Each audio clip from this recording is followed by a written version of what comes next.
34 की स्टार्टिंग होती है और 34 की स्टार्टिंग में यहाँ पे हमारे हीरो ने यहाँ पे फुल पावर्स को रिलीज कर दिया होता है, क्योंकि एक्चुअली में अब वो यहाँ पे अपने फादर के साथ एक सीरियस बैटल करने वाला है। उसमें अपना पूरी ताकत को लगाने वाला है, तो इस वजह से ये जो बैटल होगी ना इस आगे की यानी इससे आगे की वो बहुत ज्यादा स्ट्रॉन्ग और पावरफुल होगी। पूरी ताकत को रिलीज करते हुए कहता है मन में कि मैं अपनी पूरी जान लगाऊंगा। तो फादर कहते हैं बस यही तो मैं देखना चाहता था, और साथ ही उसके जो फादर होते हैं भी अपनी जो की होती है वो उसको रिलीज करने लगते हैं, और इस बार वो भी अपनी पूरी ताकत लगाएंगे, यानी इस हमले में भी स्ट्रॉन्ग एनर्जी वाला हमला होगा। नहीं अपनी फुल पावर्स के साथ हमला करेंगे। तो फादर कहते हैं कि चलो होजियोंग आगे बढ़ो और दिखाओ कि तुमने कितनी पावर है और तुम कितने ज्यादा स्ट्रॉन्ग बने हो। तो होजियोंग कहता है यस फादर, के साथ वो आगे बढ़ जाता है और फादर के ऊपर एक सीरियस हिट करने लगा होता है। फादर भी कहते हैं हाँ मैं भी देखना चाहता हूँ। दोनों के आपस में अटैक जो होते हैं ना वो टकराते हैं, तो साथ ही जो इम्पैक्ट रिलीज होता है नीचे की जो पूरी जगह होती है क्रैक हो जाती है और जो एयर प्रेशर बनता है, और साथ ही धमाके का आफ्टर इफेक्टर जो भी अब बहुत ज्यादा पावरफुल होता है, यानी कि वहाँ पे जो इतना बड़ा धमाका टाइप का होता है ना बहुत ज्यादा होता है। उसके बाद जब वो शांत होता है सारी चीजें, तो हमारा होजियोंग हैरान होता है। उसे लगा तो नहीं था बट फिर भी वो बेचारा यहाँ पे ज्यादा कुछ नहीं कर पाता और कहता है अरे यार मैं तो अनलकी निकला पे, और ज्यादा आगे तक बढ़ना चाहता था, मैं जीतना चाहता था, बट क्या ही कर सकता हूँ। मैं अभी ऐसी सिचुएशन हूँ जो कि लाइफ एंड डेथ की सिचुएशन है। मुझे अपनी व्हाइट टाइगर की को रिलीज करने के लिए मुश्किल हो रही है, तो मैं वो नहीं कर सकता, तो इस वजह से मैं फाइट को तो हार चुका हूँ। फादर कहते हैं तो बताओ जरा कि आखिर फादर की मार्शल आर्ट्स कैसी थी, क्या तुम्हें फादर की मार्शल आर्ट्स अच्छी लगी। तो हमारा हीरो कहता है फादर अगर बात करें आपकी तो आपकी मार्शल आर्ट्स बहुत ज्यादा अच्छी है। आर्ट्स ऐसी है जिसमें सारी चीजें पहले ही है, यानी कि आपके मार्शल आर्ट्स में हर एक चीज है जो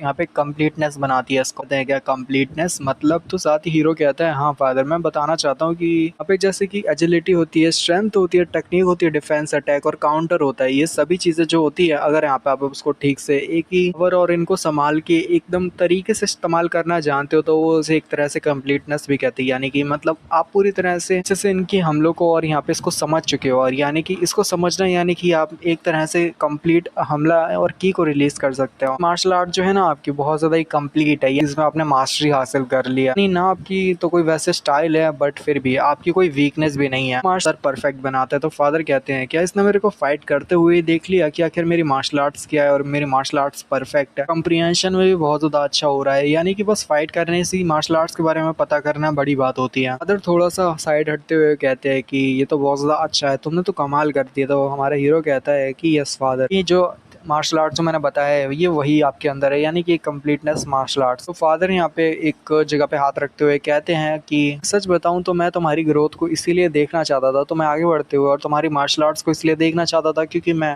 यही चाहता था कि जिस पाथ पे मैं चला हूँ, यानी कि मैं जिस पाथ पे चलता हुआ आया हूँ, मुझे लगा था कि तुम भी बड़े होने के बाद मेरे ही पाथ पे चलोगे, यानी मेरी नक्शे कदम पर चलोगे। लोगों को समझ नहीं आती और कहता है फादर क्या मतलब आपकी बात मैं ठीक से समझ नहीं पाया। तो मैं अभी जो पैट्रियार्च हूँ मैं भी पैट्रियार्च की पोजीशन को साइड में रखता हूँ, मैं एक फादर की तरह तुमसे कहना चाहता हूँ। फादर होने के नाते है जैसे कि एक फादर चाहता है कि यहाँ पे उसका भी बेटा उसी के सेम बात पे चले, यानी कि एक अच्छा इंसान और पावरफुल शख्स बने जो कि यहाँ पे एक बहुत ज्यादा स्ट्रांग हो, यहाँ पे अच्छे से सभी लोगों की जानों को बचाए। तो यही सोचा था कि तुम भी यहाँ पे स्ट्रांग बनोगे और साथ ही अपने फादर की पोजीशन पे चलोगे, यानी कि जिस रास्ते पे यहाँ पे तुम्हारे फादर चले थे मुझे लगा था कि तुम भी वैसे ही चलोगे। शायद ये बात तो सच है कि तुम एक डिफरेंट पाथ पे चले गए हो, वो एक ऐसी जगह पे चले गए हो जहाँ पे तुम्हारे फादर नहीं गए हैं। तुमने अपना एक खुद का रास्ता बनाया है, तुम अपने खुद के रास्ते पे चलते हुए जा रहे हो, यानी अपने फादर से डिफरेंट चल रहे हो। बात को मैं स्वॉर्ड के साथ टकराने से ही बता सकता हूँ। जो स्पीयर तुमने मेरे साथ टकराया है, जिस एनर्जी को तुमने रिलीज किया है, जिस की को तुमने दिखाया है, मुझे आधे से ज्यादा चीजें तुम्हारे बारे में पता चल गई है सिर्फ एक सिंपल स्पार से, क्योंकि स्पार नॉर्मल ऐसी चीज नहीं जिसके साथ तुम बस फाइट करो और एक दूसरे की जान हम ले सकते हैं, बल्कि फाइटिंग से आप सामने वालों की इंटेंशन और बाकी सारी चीजों के बारे में भी पता कर सकते हो। हीरो फिर पूछता है तो फादर क्या आप मुझे बता सकते हो कि मेरे साथ फाइट करने से आपको क्या पता चला है। तो साथ ही यहाँ पे फादर कहते हैं इतना पता चला है कि तुम्हारा पैट्रियार्च बनने में कोई भी इंटेंशन नहीं, यानी तुम पैट्रियार्च बनना ही नहीं चाहते, और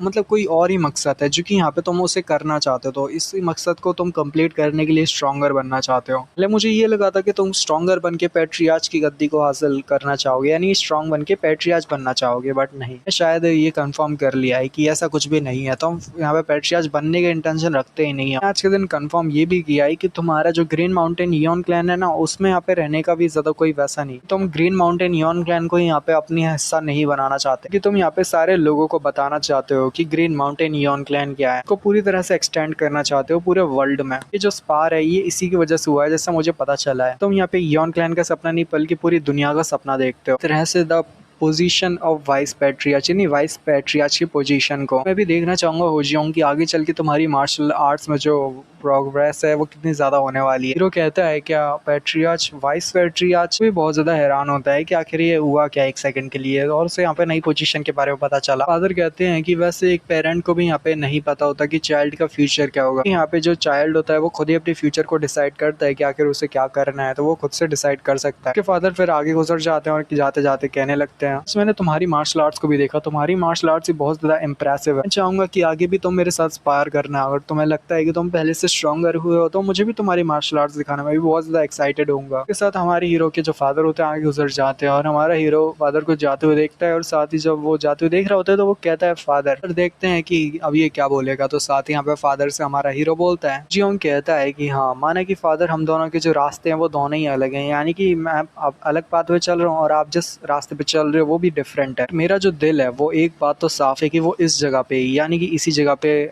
हुआ है, यानी कि मेरा दिल यहीं पे आया है। मैं अपने आप को एक तरह का डेवल और डिसऑनर भी मानता हूँ जो कि यहाँ पे किसी की बात नहीं सुनता है। वादा करना चाहता हूँ आज से और अभी से मैं इस क्लैन को, ये जो क्लैन है जिसपे मेरा दिल है, जहाँ पे मैं रहा हूँ, जहाँ पे मैं बड़ा हुआ हूँ, क्लैन मेरे एक तरह के घर जैसा है जिसको मैं प्रोटेक्ट करूंगा। और अगर पूरा वर्ल्ड मेरे खिलाफ भी चला जाता है ना, तो इस क्लैन को बचाने के लिए मैं पूरे वर्ल्ड से भी लड़ने को तैयार हूँ। पूरे वर्ल्ड को मेरे स्वॉर्ड का सामना करना पड़ेगा। पूरा वर्ल्ड है मेरे क्लैन को डिस्ट्रॉय करने की बात करेगा भी तो। फादर उसकी बातों से बहुत ज्यादा हैरान हो जाते क्योंकि नॉर्मल ऑर्थोडॉक्स सेक्टर का बंदा कोई ऐसे नहीं बात करता। उसके फादर भी यहाँ पे बहुत ज्यादा खतरनाक बात कर देते हैं और वो कहते हैं नॉनसेंस, कैसी बकवास कर रहे हो। अगर पूरी दुनिया ने यहाँ पे गलती से भी तुम्हें यानी मेरे बेटे हो जियोंग को, कि मेरा बेटा है, अगर उसको डेविल बुलाने की बात भी करी ना, यानी मेरी स्वॉर्ड के नीचे वो पूरी दुनिया आएगी। किसी ने भी इस पूरी दुनिया में से किसी भी स्ट्रॉन्गर ने यहाँ पे मेरे बेटे को डीमन बुलाने की भी बात की, तो हम देख पाते हैं कि वाकई में उसके जो फादर हैं वो वाकई में बहुत ज्यादा सीरियस हैं। अगर किसी ने भी हो जियोंग को यहाँ पे नुकसान पहुंचाने की बात की तो फादर छोड़ेंगे नहीं। फादर उसे रेस्ट करने का कहते हैं और वहां से जाने के लिए कहते हैं। तो नेक्स्ट सीन में यहाँ पे वो दूसरे घर पे होता है जहाँ पे मतलब एक जगह जहाँ पे रेस्ट किया जाता है, तो वहाँ पे बढ़िया एकदम लेट के रेस्ट कर रहा होता है और कहता है कि वाइस पैट्रियार्च। वैसे ये वाइस पैट्रियार्च का सुनने में तो काफी ज्यादा मजेदार है। ठीक कैसे हो गया यहाँ पे, तो पूरी चीजें चेंज ही हो गई, जैसे पूरा जगह ही बदल गया हो। यहाँ पे पहले फादर को जायप्योंग पसंद था और उन्हें लगा था, मेरे फादर हमेशा जायप्योंग की बातें करते थे, तो मुझे लगा था कि जायप्योंग यहाँ पे आगे बढ़ेगा और बहुत ज्यादा स्ट्रॉन्गेस्ट बनेगा। अचानक से फादर को यहाँ पे ऐसे इंटरेस्ट क्यों जागने लगे मेरे अंदर, जैसे वो मानते हैं कि यहाँ पे मैं ज्यादा स्ट्रॉन्गर हूँ, मेरे जो पावर है उनको इंक्रीज करने पे ज्यादा ध्यान दे रहे हैं। आखिर फादर को हुआ क्या है, मैं भी ये सारी चीजों पे ध्यान नहीं दे सकता। मुझे यहाँ पे एक चीज करनी है फादर, मुझे माफ करना जो मैं ये सारी चीजें बिल्कुल नहीं कर पाऊंगा। मेरा जो काम है वो है विलन्स को रोकने का, और विलन्स को रोकने के बाद ही मैं ग्रीन माउंटेन नियॉन क्लैन को, जो कि आगे फ्यूचर में बर्बाद होने वाला है, मैं उसको उसी तरीके से संभाल पाऊंगा विलन्स को मारने के बाद। और जैसे 3 कल्ट्स ने यहाँ पे ट्राई किया था यहाँ पे पूरे सेंट्रल डिस्ट्रिक्ट को डिस्ट्रॉय करने का, अच्छे से वो दिन याद है जहाँ पे मेरी जो डार्क एंड लाइट ब्लेड था वो भी कैसे वो भी पूरे खून के साथ भरा हुआ था और हर जगह से खून उस पर लगा हुआ था उस ब्लड का। तो उसके मन में बहुत सारी चीजें होती है जो कि चल रही होती है जब वो लेटा हुआ होता है और वो कहता है vice patriarch the villain 3 cult, जो कि यहाँ पे आगे बढ़ के नौटंकी करेंगे। वैसे मेरा सिर भी बहुत ज्यादा दर्द कर रहा है, मुझे तो समझ ही नहीं आती कि मैं यहाँ पे किसके बारे में सोचूं। यहाँ पे बहुत सारे चारों तरफ से खतरे आते ही जा रहे हैं। उसके बाद फादर भी दूसरी तरफ यहाँ पे कुछ चीजें सोच रहे होते हैं। जो एपिसोड है उसको हम यहीं पे खत्म करते हैं। नेक्स्ट एपिसोड की कहानी नेक्स्ट एपिसोड में ही जानेंगे। तो मिलते हैं अगली वीडियो में, तब तक के लिए